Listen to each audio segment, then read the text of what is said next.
Ball ang sinisigaw ng ating mga referees with Enrico Villanueva's last touch. Ito naman, Chris Pacana, pinasok na rin alongside Alex Crisano. So, maagang balasahan talaga to para dito kay Coach Jong Wichico. And the fact that they're on top, isa lamang ang ibig sabihin niya. Talagang walang planong pagpapahinga ni Coach Jong ang kanyang mga bata rito. Total, malamig naman ang panahon. Papainitin niya ng maigi ang larong ito. Ito, tignan natin kung mainit yung duty. Hindi pa nag-iinit from the 3-point line. Here's Roger Yap. Yap. At high by Chris Pacana. Sumisil dito si Ralimi. Hindi na ibigay. Sabi ni Yap, screenan mo ko dito sa taas. Ayun na nga binigay niya. Yap, pa-dribble pa rin. Too much dribbling here for Roger Yap. 8 seconds na lang natitira sa shot clock. James Yap ngayon nasusugod. At nawala ng bola. You know, the dilemma of Roger Yap is that he knows he has an advantage over his guards. Kanina it was Paul Artadi, ngayon itong si Chris Pacana. He reveals na mas matanggal siya at heftier. That's why gusto niya makakuha ng tiyempo na idalhin niya sa ibaba. But at the same time, kumakat na at pumupwesto na yung kanilang mga shooter. So hindi niya malaman kung ipapasa niya o i-diretso niya sa loob. At the same time, nauubos na ang kanilang oras. And luckily for them, si James Yap came to the rescue.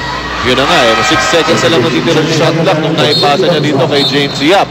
Although to si James Yap naman missing on his first free throw.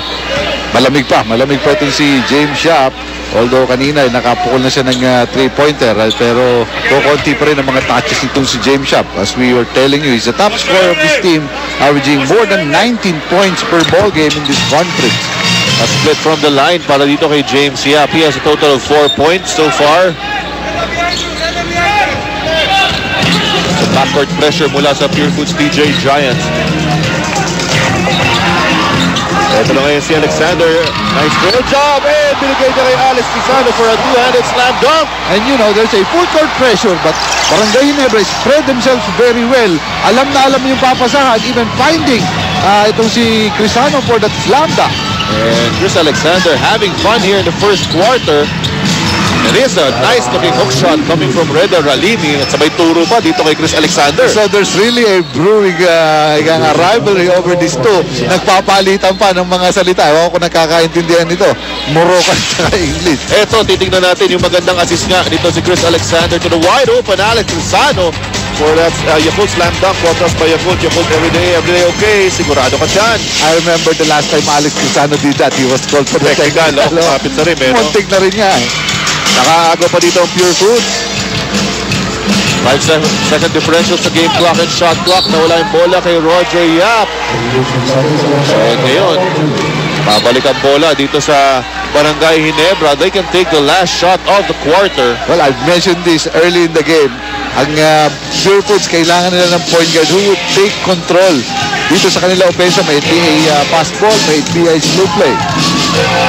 Ito na nga, mukhang JJ Helterbrand likes to take the last attempt at the basket here in the first quarter. Looking at the clock, 6 seconds.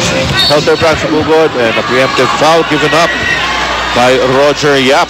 Knowing very well na madami pa silang maibibigay. Unang personal foul pa lamang ito. Itong si Roger Yap.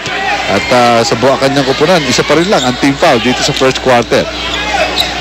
There's Alexander outside. 3 seconds na lang natitira. Alexander binigay kay JJ Helterbrand. Almost but not quite.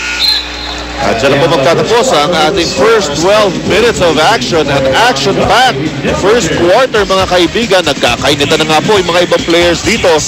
So far, ito po ang ating score. Lamang po ang Barangay Ginebra over the Pure Foods DJ Giants 23-20. Alright, welcome back mga kaibigan. Bago po tayo magsimula sa ating second quarter of action, puntahan po natin ang kasama sa courtside, Ms. Mia Kalim with a report.